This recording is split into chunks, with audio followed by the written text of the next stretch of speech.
serupa dengan Yesus dalam hal mengampuni. Allah pribadi yang kudus, suci, gak punya dosa. Tetapi dia juga pribadi yang mengampuni. Dia mengampuni orang-orang yang berdosa. Itu sebabnya ketika kita datang mengakui kesalahan kita, dosa-dosa kita, dia melakukan bagiannya. Dia mengampuni kita, katakan amin.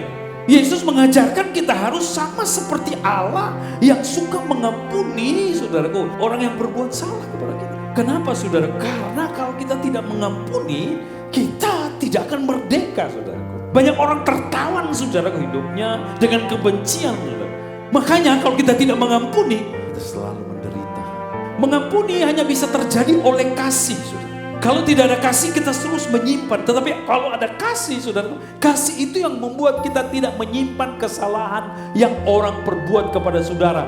Saudara bisa melupakan oleh karena kekuatan kasih. Kasih merupakan buah roh, saudara, yang akan muncul karena persekutuan kita dengan Kristus. Melalui firman Tuhan ini, lewat doa-doa kita punya persekutuan dengan Tuhan. Lewat pujian, penyembahan, kita bangun persekutuan dengan Tuhan. Dan saudaraku, buah roh kasih itu akan keluar, katakan amin.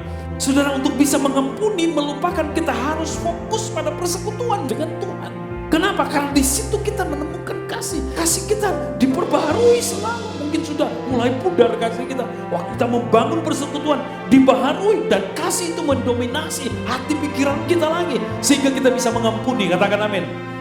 Semakin jauh kita dengan persekutuan dengan Tuhan, kasih itu semakin lemah, saudara. Daging yang kuat, amarah yang kuat, kebencian yang kuat. Tetapi kalau kita punya hubungan intim dengan Tuhan, maka kasih yang akan menguasai hidup saudara. Orang yang tidak mengampuni termasuk jahat di pandangan Tuhan. Yang bagi orang sekarang itu wajar. Kalau kamu diperlakukan begitu, ya wajar kamu benci dia. Enggak, saudara. Yesus tidak mengajarkan itu satu kewajaran. Sebab kamu sudah dimerdekakan dari semua utang-utangmu, dosa-dosamu. Lebih sekarang kamu tidak mengampuni. Bandingkan pengampunan yang Yesus kerjakan buat saudara di atas kayu salib ini. Bandingkan, saudaraku, dengan perbuatan orang kepada saudara. Gak ada bandingnya. Harusnya kita mengampuni, katakan amin. Pengampunan dari Allah itu sempurna. Allah tidak pernah menyimpan kesalahan dan dosa saudara. Allah tidak punya koleksi dosa kesalahan saudara. Gak ada memori untuk itu, saudara. Dosa masa lalumu tidak diingat oleh Allah. Gak ada di dalam memori Allah.